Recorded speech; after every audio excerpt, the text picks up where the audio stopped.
2021 সালে অবৈধভাবে নিয়োগপ্রাপ্ত ক্রাফটদের মামলার রায়ের প্রতিবাদ 6 দফা দাবি আদায়ের লক্ষ্যে সারা দেশে ব্লকেড কর্মসূচি পালন করেছেন পলিটেকনিক শিক্ষার্থীরা। এ সময় রাজপথ ও রেলপথ অবরোধ করা হয়। এতে বন্ধ হয়ে যায় রাজধানীর সাথে সড়ক ও রেল যোগাযোগ। চরম ভোগান্তিতে পড়েন সাধারণ মানুষ।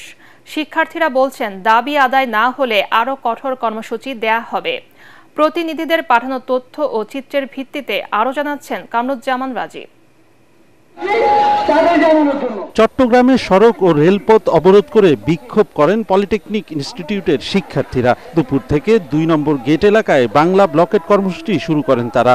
সড়ক অবরোধের ফলে মুরাদপুর বহদ্দারহাট ও জিইসি মুখী রাস্তায় তীব্র যানজটের সৃষ্টি হয়। এতে সাধারণ যাত্রী ও কর্মজীবী মানুষ পড়েন চরম দুর্ভোগে। রাজশাহীতে সড়ক ও রেলপথ অবরোধ কর্মসূচি পালন করেন শিক্ষার্থীরা। এ সময় তারা ঢাকা মহাসড়ক ও পাশাপাশি থাকা রাজশাহীর রেলপথ অবরোধ করেন এবং রেল লাইনের উপর আগুন জ্বালিয়ে বিক্ষোভ করেন। 6 দফা দাবি পূরণ না হওয়া পর্যন্ত আন্দোলন চালিয়ে যাওয়ার ঘোষণা দেন তারা।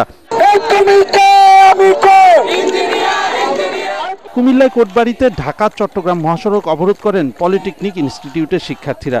এ সময় বন্ধ থাকে যান চলাচল।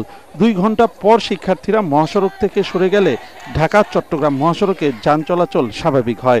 সঠিক প্যাড আর সঠিক তথ্য দিয়ে এসব সামলে নিব এক হয়ে। Monalisa sanitary napkin. বরিশালের কেন্দ্রীয় নথুল্লাবাদ বাস স্ট্যান্ড সংলগ্ন ঢাকা বরিশাল মহাসড়ক অবরোধ করে এই কর্মসূচি পালন করে বরিশালের সম্মিলিত পলিটেকনিক ইনস্টিটিউট। শিক্ষার্থীদের সড়ক অবরোধের কারণে নথুল্লাবাদ এলাকায় দীর্ঘ যানজটের সৃষ্টি হয়। ময়মনসিংহে ক্রাফট ইনস্ট্রাক্টরদের জুনিয়র ইনস্ট্রাক্টর পদে পদোন্নতি সংক্রান্ত উচ্চ আদালতের রায় বাতিল।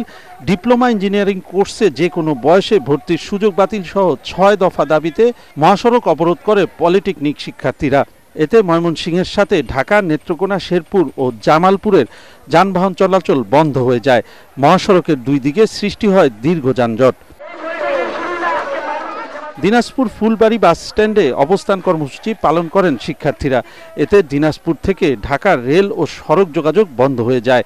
দাবি না মানলে আরও বৃহত্তর কর্মসূচির হুঁশিয়ারি দেন শিক্ষার্থীরা। নওগাঁ বাস স্ট্যান্ডে সড়ক অবরোধ করে বিক্ষোভ করেন শিক্ষার্থীরা।